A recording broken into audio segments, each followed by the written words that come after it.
करे थियो आहे प्लाट जे करे ऐं असांजो सेहत ॻोठ में रहंदड़ हो ग़रीब माण्हू हो मज़दूरी पोरियत करण वारो हुयो इन सां पीर मंसूर जान दुश्मनी करे इनखे गोलियो ऐं साईं पीर साहब जेको पोयां खां दहशतगर्द माण्हू है ये बैंक जी डकैती करे ऐं हिते ॿ टे खून इन्हें ॿिया भी कया आहिनि। कहिड़ा खून? वो एॾे अंदरूनी सिंध में भी करे आयो है उन्हनि जी असांखे ज़्यादा वाक़े जी ख़बर न आहे। हिते जेको अचे थो हिते इहो पुलिस के भी पंहिंजो करे वेठो है पैसा खाराए ऐं पुलिस हिन जे पोयां हले थी जीअं पुलिस खे ही चवे तो उहे पुलिस करे थी। कल्ह खां साईं जो लाश असांजे मुर्शिद सैयद जो लाश न पिया ॾियनि उहे उल्टो इन्ही के कसूरदार करे वेठा आहिनि। हाणे असीं रिक्वेस्ट कयूं था त मीडिया सईद के लाश के सपोर्ट करे ऐं साईं के सपोर्ट करे साईं जे कातिलनि के सज़ा ॾियारे। नशे जी हालत में हुयो ऐं मेमणगोट में हज़ारे तादाद में माण्हू इन्हनि खे ॾिठो त हीउ नशे जी हालत में हो। हिते इन दहशतगर्दी बहानो करे ऐं ड्रामो करे इनखे मारियो वियो आहे ऐं 11 बजे खां असांजी आवाम हुते वेही आहे उन खां लाश घुरियो अञा ताईं इन लाश न ॾिनो आहे। इहो जेको सो सीधी नाजादी आहे हिते जी असांजी हुकुरमान जेके बि आहिनि असांजा सियासतदान असीं उन्हनि सां बि अपील करियूं था त इहा सीधी असांजे ॻोठ सां नाजीज़ी कई वई आहे। असीं इन्हनि खे गुज़ारिश करियूं था त असांजो लाश असांखे ॾियो वञे ऐं असीं लिखी कंहिंखे बि कोन ॾींदासीं जेके ॾुआरी आहिनि असीं उन्हनि खे अॻियां ईंदासीं।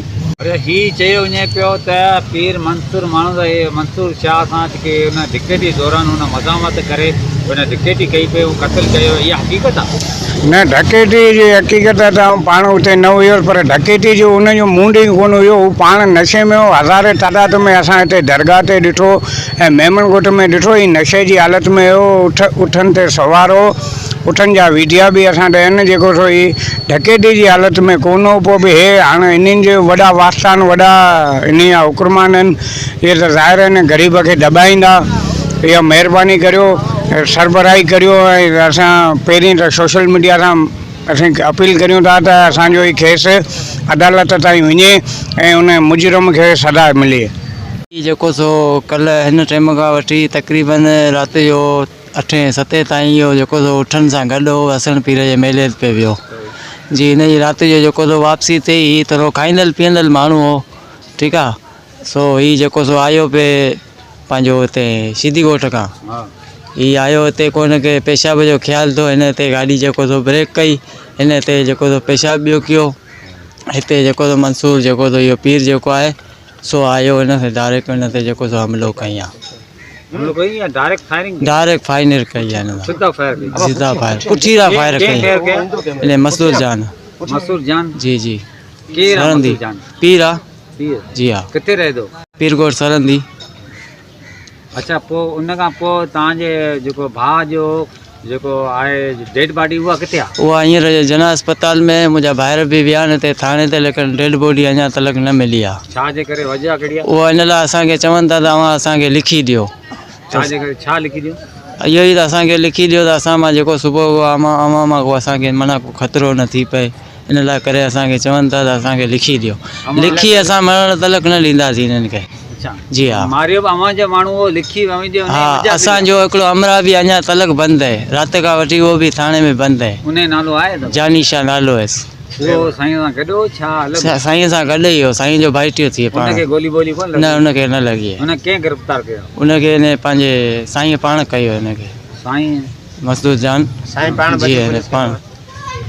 उन टाइम ते का बि पुलिस कोन हुई बाद में पुलिस भी बाद में आई आहे। हिन वक़्तु अवांजो छा इरादो आहे? असांजो इहो ई इरादो आहे असां पूरी हिन संगत खे पूरे हिन ॻोठ वारनि खे असां जेको सो इतला कयो त भाई असां सां गॾु हलो असांखे इंसाफ़ जी ज़रूरत आहे असांखे इंसाफ़ मिले। ईअं पेश आयो त कल्ह शाम जेको सो हसन पीर जो मेलो त हे जोखिया सालनि खां पंहिंजे वॾनि खां वठी उठनि सां इहो रस्म मल्हाईंदा आहिनि मेलो कंदा आहिनि ऐं भाउ मुंहिंजो इन मेले वारे उठनि खे रवान करण जे लाइ वियो तंहिंमें काफ़ी उन जूं तस्वीरूं बि आहिनि ऐं ॻोठ जा माण्हू बि इन ॻाल्हि जा गवाह आहिनि। ऐं उते खां जॾहिं असां सिपराई वे खां उठनि वारनि खे रवानो करे जॾहिं वापसि मोटिया आहियूं त उतां मां पोयां पे आयुसि ऐं उन महिल जेको सो मुंहिंजो भाउ गुलाम शाह ऐं वलद अमीर शाह ऐं त पोइ जानी शाह ऐं वलद हबीब शाह उहो मुंहिंजो भाइटियो इन सां गॾु हुयो। ऐं जॾहिं सुकन नदीअ में अची दाख़िल थियो त हिते पीर मंसूर इन जे अॻियां बीठो हुयो पीर अयूब जान ऐं पीर मंसूर जान ऐं इहे ॿई बीठा हुया, भाउ खे हथु ॾेई रोकियऊं। पोइ जेको सो भाउ बि तेज़ तबियत जो माण्हू हो ऐं उन हिसाब सां पीर अयूब जेको सो हिनखे रोकण जी कोशिशि कई ऐं हिनखे पीर मंसूर जान रोकण जी कोशिशि कई ऐं भाइटियो बि हिन सां गॾु हुयो। उन महिल जेको साईं मंसूर हिन जे मथां स्टेट फेर छॾियो उन वाक़े मौक़ा वारदात ते ऐं भाउ उते ई जान ॾिनी पंहिंजी। वञे पियो त इहो जेको लाश आहे जंहिं नंढड़े नंढड़े खे चवनि पिया तूं इंतज़ाम हण त तूं बास त मुंहुं ॻोल्ही आई आहे, इहो कीअं वजह आहे? त ईअं न आहे, ही भाइटियो मुंहिंजे खे बि गोलियूं आई ऐं ही भाइटियो मुंहिंजो पंहिंजी जान बचाए ऐं देई जे हुजण माना दरक हुअण जे वजह सां भाइटियो मुंहिंजो जेको सो सिर बचाए पंहिंजे घर आयो आहे ऐं मूंखे बि 10-15 मिंट थिया मां घर पहुतुसि ऐं उते भाइटीअ चयो त साईं मंसूर जान ॿियो हुनजो माइट अयूब जान ऐं चाचा खे गोली हणी छॾियऊं ऐं मां उते सिर बचाए भॻो आहियां, हल त चाचा खे पाण खणी अचूं। जॾहिं मां ॻोठ जे 1-2 माण्हूअ खे फ़ोन कई, पंहिंजे भांजे खे फ़ोन कई, जॾहिं मां भाउ ते उते पुनुसि त मुंहिंजो भाउ उते फोत थी चुको हो। जेको लाश कोन पियो मिले इन वजह छा आहे? बाबा ही कातिल माण्हू आहे, पोयां खां वठी कातिल माण्हू आहे, पहिरीं बि हिन काफ़ी क़त्ल कया आहिनि ऐं असां सां ही प्लाटनि जा कब्ज़ा बि कंदो आहे। मेमण ॻोठ में जेको सो मुंहिंजा 2 भाइर रहंदा आहिनि, उते जेको सो उन प्लाट ते बि हिन जो मसइलो आहे। जॾहिं बि हिन प्लाट अगरि उन ते ही वेंदो त ही मुंहिंजो असांजा भाइर अगरि असांखे बि घुराईंदा त असां बि वेंदा हुआसीं। पोइ उन हवाले सां मरूम मुंहिंजे भाउ ॻाल्हि कई हुई त जेको सो हिन अॼु खां महीनो पहिरीं बि हिन मूंखे प्लाट कब्ज़ो करे उते हिन मेमण ई साईंअनि जो प्लाट में पंहिंजो सौदो थियल आहे ऐं उते जेको सो ही उन प्लाट ते भाउ हिन सां ॻाल्हायो त असांजे जेको सो भाइरनि जो प्लाट आहे ऐं साईंअ जो प्लाट आहे इमाम शाह जो, ऐं जेको सो साईं तूं उते न अचु ऐं मुंहिंजा भाइर उते रहनि था ऐं तुंहिंजो उते मेमणनि जे प्लाट में न वञे। पोइ ख़बर न इन ॻाल्हि जे करे माना साईं मुंहिंजे भाउ खे क़त्ल कयो आहे। कत्ल केरु कयो साईं?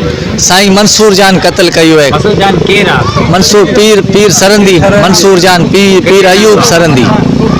रहंदो किथे आहे? पीर सरंदी ॻोठम कातिल आहे, पहिरीं बि न काफ़ी कातिल कया आहिनि।